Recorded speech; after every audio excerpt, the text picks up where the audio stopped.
Hello, friends. We are going to be doing some taco meat and canning it up today.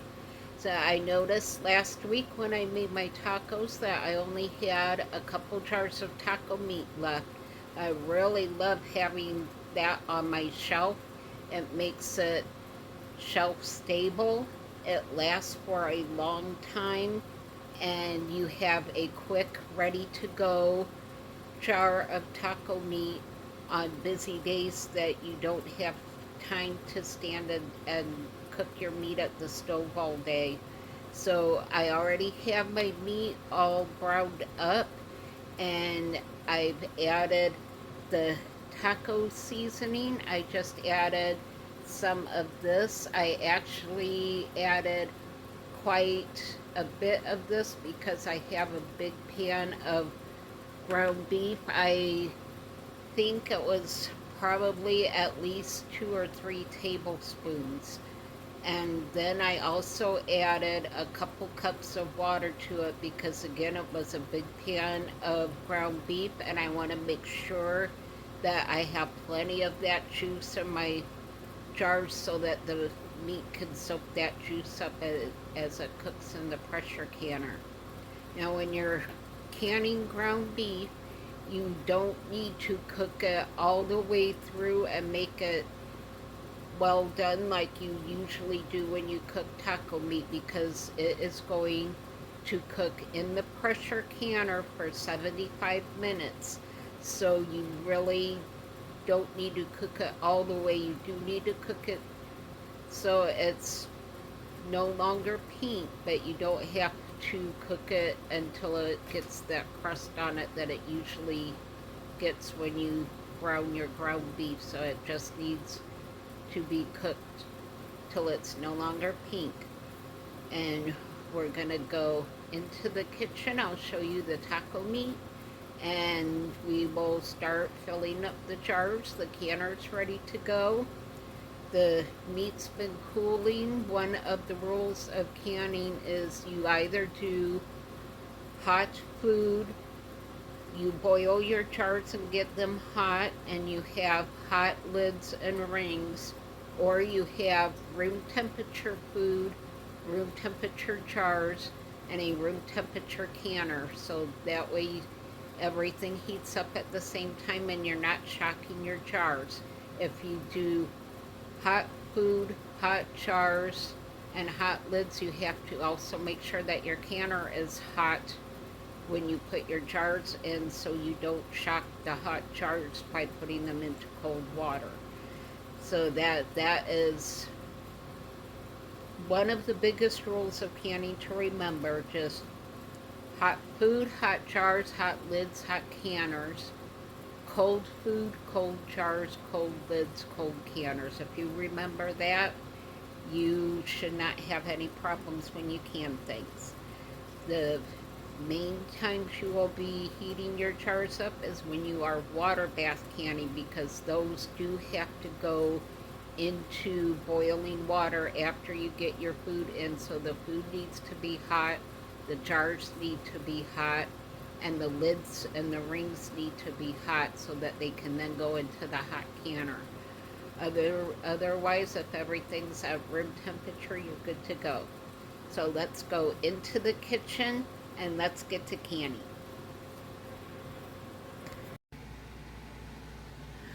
Okay, we are in the kitchen. I have everything ready to go. I'm trying something new with the tripod angle today. So I actually have my tripod sitting on top of Bubba's treat box to raise the camera up a little bit so you guys can see better. So if this looks good wherever you're watching it from, please comment in the box down below so that I know to do this for the next video. So as you can see, I have my taco meat here. It's been all browned up. It's been sitting in that taco juice cooling for a while, so it's soaking up all that juice and flavor. So we're going to make sure that At least some of that juice gets in the jars, because the meat will make a little bit more juicy as it pressure cooks, but we want some of that good taco flavoring in our jars with our taco meat. So we have our jar and our funnel, so we are going to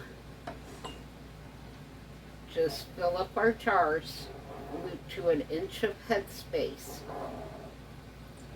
It's much easier to do if you have a nice canning funnel. It won't make nearly as much of a mess. And today we are using 1/2 pint jars, simply because, again, I cook for just myself, and 1/2 pint is just big enough for me to have a couple of tacos and be full. So as you can see, we have our jar here, and we're going to take our little debubbling tool here, and we are going to get out all of the air bubbles and make sure that there's no bubbles in our jar. And as you can see, the level went down a little bit, so I think we need to add just a little bit more of our taco meat to make that extra headspace up. It won't take a whole lot more. That looks like it's just about right. So I'm not quite sure how many jars we're going to get from this. I just took the meat that I had gotten from the food pantry and put it all together in one pan and browned everything up. So now I have my clean lids that has been already been washed. I just put them in the box there to keep them from getting anything on them. So we have our lid, and we have our rings. There we go, there's our ring, and there's our lid. We'll put the lid in the ring. Now, one thing I have started doing, I took one of my jars, because I noticed that I have been going through a lot of paper towels when I can, because you have to wipe the rims every time you can anything. So I was going through a lot of paper towels. So what I am doing now to save some money is I took an old t-shirt that I was not wearing anymore. It was gonna probably end up being thrown away. So I just cut it into squares, and they don't even have to all be even squares. I'm just using my tongs here to reach into the jar. And this is what I'm going to be using to wipe my rims down. And whenever you use any of these squares, it can go into the laundry and be washed, and then put right back into your jar of vinegar and be ready to go again. So I decided this would be a great way to save money on paper towels. So we're going to very carefully wipe our rim, and as you're wiping it, you want to check for any nicks or cracks, and you want to wipe around the neck of the jar to make sure that there's nothing there that would interfere with the ring being on there. And then you are simply going to put your lid and the ring on.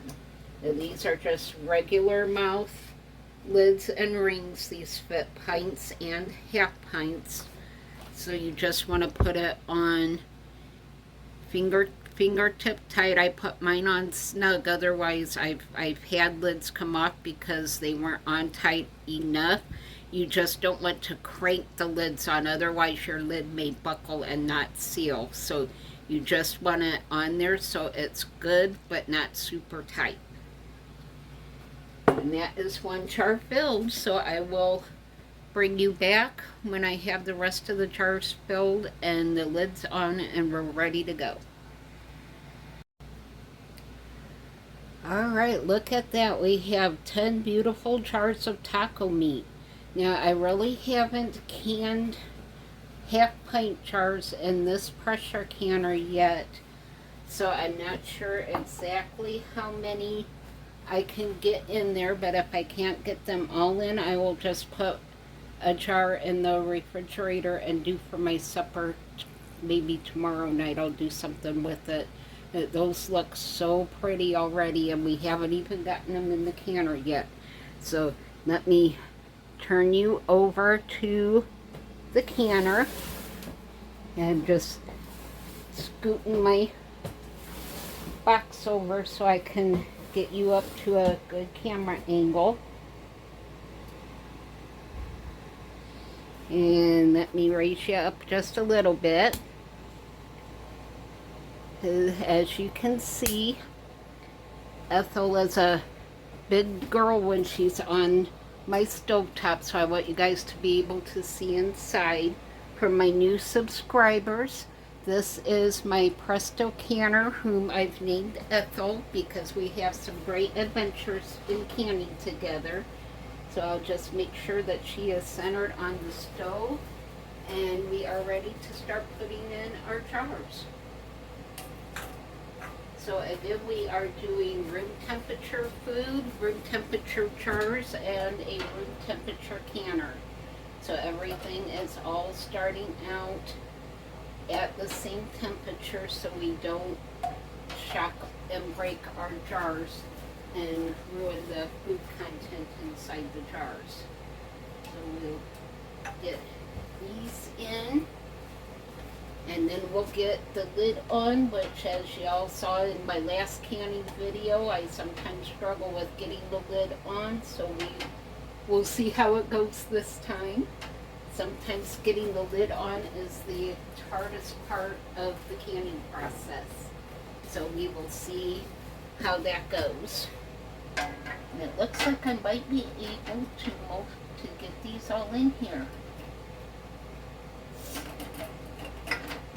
And there you have it. We have a full canner of taco meat that will be going onto the shelf tomorrow after it cools. So with this Presto canner, there is a little mark here on the lid to tilt you a bit so you can see the mark there on the handle, and then on the lid is an arrow, and they say you just simply line the two arrows up, but we'll see how simple this is.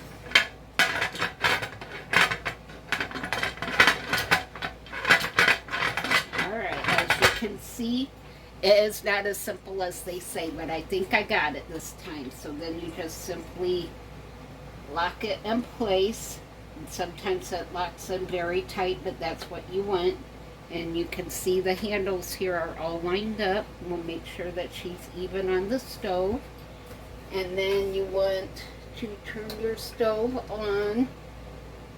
I have used Ethel enough to know that she likes to start out right around 8. I have an electric stove, so I'll turn her down. She's got her up just a little high, so I'll turn her down a little bit. So we have her set right where she likes. Now when this vent right here gets pressurized, we will see a steady stream of steam come up from this vent. The little pin here in the back will pop up and lock in place, and we will then set a timer for 10 minutes. We will let that vent for 10 minutes, and then we will put on this little jiggler. Will go on top of the vent right there. Now I live in Florida, so I pressure can at 10 pounds of pressure. Uh, I I got this came with actually it has 3 weights. I took one off to make 10 pounds, but it also comes with this. So if you use this, you have to pretty much park yourself in front of your temperature gauge to make sure it doesn't go too high or too low. So I like to use the other weighted jiggler because I've gotten used to how that sounds, and I know when the temperature's starting to cool off and when I need to come back to adjust things. So once you have pressure can for a few times, you'll get used to where to set your canner to keep it at an even pace, and you'll know what the sounds are, and you'll know what to listen for and when to come back and check on things. So we will let Ethel go until I hear the steam come out from the steam vent, and I will bring you guys back and show you what that sounds like. Okay, it's been about 30 minutes or so. As you can hear, Ethel is steaming away. We have our steady stream of steam coming out of our steam vent. I don't know how well it shows up for you guys, but trust me, it's there. So I have set my timer for 10 minutes, and when that goes off, I'm going to come out and put the weight on, and then we are going to wait for the temperature gauge to get up to the 10 pounds of pressure mark. And when that happens, our little jiggler will start jiggling, and then I'll turn Ethel down to between 4 and 6 on the stove, is where she seems to really like it. I want to turn you all around for just a moment. Excuse the mess, but I wanted to show you this over the sink dish drain rack. I'm not sure how good it's going to show up in my kitchen, but you can see I have a couple of pans on there that I just washed up. Yeah, all this rack is absolutely amazing. Let me turn this light off so you can maybe see it a little better. Yeah, that's a lot better. Yeah, this rack is absolutely amazing. If I can find it, I will link it on Amazon. I'm not affiliated with any Amazon store. I don't get credit for anything that I post, but this rack is freaking awesome. I absolutely love it. It has a place for your sharp knives to stand while they dry. It has a place where your cutting boards can go. Everything drains into the sink, and it's just absolutely amazing. I love it. So I just wanted to show you guys that. If you have wanted an over-the-counter dish drying rack, that is a very good one, and I will see if I can find it and link it below so you can go and check it out for yourself. It was a little pricey, but it was very well worth the money. It's very sturdy. It was easy to put together. I am not mechanically inclined at all, and I had it together in 15 minutes. So it's totally adjustable for any size sink you might have, and I just can't say enough about it. I absolutely love it. It was one of the best things I ever bought. So I will bring you back in about 10 minutes when my timer goes off, and we'll put the little jiggler on Ethel so she could start pressurizing. Okay, we are back. Ethel is really singing away. It's been 10 minutes. So this is what the vent sounds like when it's venting correctly. So now we are just going to take our jiggler and put it on top of this vent. Just be careful because that is very hot steam coming out. So when she gets up to the 10 pounds of pressure mark, I will bring you back and we will turn her down a little to where she likes to be, and then we will set the timer for 75 minutes.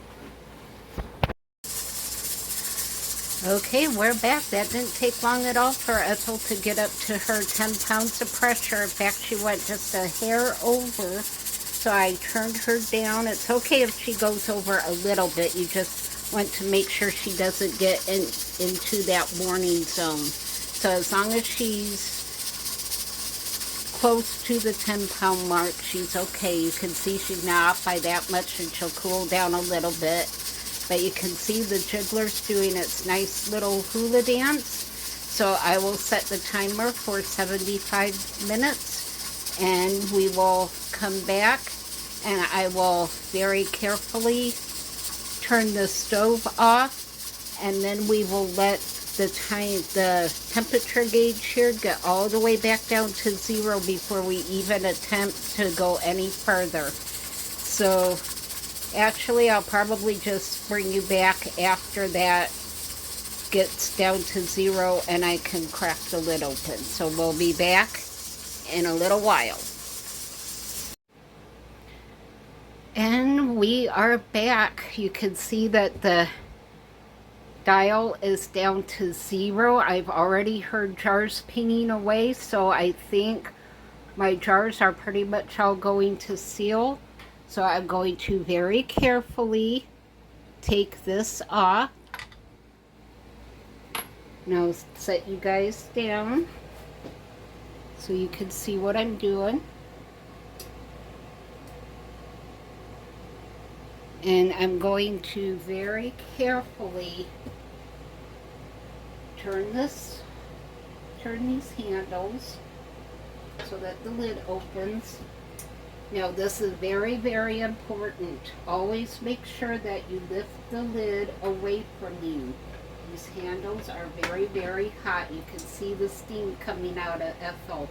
And she's been a busy girl. She's been working hard. So now we're just going to sit and leave the lid tilted like this. And we're just going to let her rest for another few minutes. And see, there went a couple more pops. Oh, that makes me so happy. That means, yep, there went another one. I think we're going to have 10 completely sealed jars of taco meat. How exciting is that?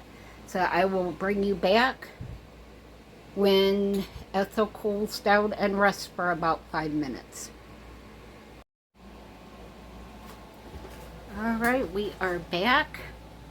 I think Ethel has cooled down long enough, and I still heard some jars pinging, so we're going to very carefully lift the lid away from your face because she's still pretty hot. Actually, I think I'm going to put the lid over here because she's so hot. Oh, yes, yes, yes. Look at that. 10 jars of beautiful looking taco meat. So I have my jar lifter here, and trust me, if you're going to be canning, get one of these. I can link one of these in down below in the description box. I got mine on Amazon. Mine actually came as a kit with everything that you need. I am not affiliated in any way, shape, or form with Amazon, but I do love all of the tools that I got, so I'm more than happy to share the link with you guys because I know what I got was a good product, and I know that you will enjoy using it, and it will be money well spent. So here we go. Look at that. It is bubbling away. That looks absolutely freaking fantastic. I am so happy with this. I'm so glad I inventoried my pantry to find out that I was low on taco meat. Look at that. That is absolutely beautiful. That is restaurant quality taco meat. And it looks like some of the rings are a little loose, but I think the lids still sealed correctly. I will be checking the lids tomorrow. They do suggest letting them sit for 24 hours. So I will take the rings off tomorrow and wash the jars. You can see a little bit of a white residue. I did forget to put some vinegar in my pressure canner. That usually keeps that from forming. And I forgot to do that, but it will come off when I wash the jars, which I do anyway. I am just so thrilled with how these jars turned out. They are beautiful. And the last jar I put together, I actually tried a brand of lid that I have not tried before. I have heard other people say good things about these lids. I came across them at Walmart when I knew I was getting low on lids. And they're called Golden Harvest. And I will let you know how those lids turned out. They do show up now and then at Dollar General, I heard. So I'm excited to see if these lids turn out. So far people have had pretty good luck with them. And there you go, look at that. 10 absolutely perfect jars of taco meat. Look at them bubble away just like they're supposed to. And judging from the sounds that we had coming out of the canner, I am thinking that every jar is going to be sealed, even the one with the loose ring, because the rings just have to be tight enough to hold the jar in place. And as you can see by the water in the canner, it is clean. There was no siphoning, so that means chances are good that even the one with the loose ring will seal, because there was nothing that could interfere with the ring and with the lid. So I will bring you back tomorrow when I take the lids, when I take the rings off. I'll bring you back and show you the sealed jars of taco meat. I am just so excited to have this in my pantry. I use it quite often, especially on long work days. When I come home tired and hungry, all I have to do is heat some meat up and fix a taco or a plate of nachos for supper. So I'm really thankful that the food pantry gave me the ground beef, and that I already had the taco meat, so it didn't cost me anything to do up this taco meat. And I know it's going to be greatly enjoyed. So I will catch you guys back tomorrow. Oh, good morning. We are back. I'm getting around for work, but I just wanted to finish this video up and show you that I have taken the rings off of our jars, and every single lid has sealed perfectly. This is the jar with the different Golden Harvest lid on it, and look at this, perfectly sealed. It is on there. These lids were definitely cheaper than these name brand lids, so if you come up across any Golden Harvest lids, by all means feel safe on picking them up. They seem to be a really good lid, and I'm happy with the results. So when I get home from work, all I'm going to do with these is wash the jars up, get the white off of the outside, and when the jars are dry, I will label and date them.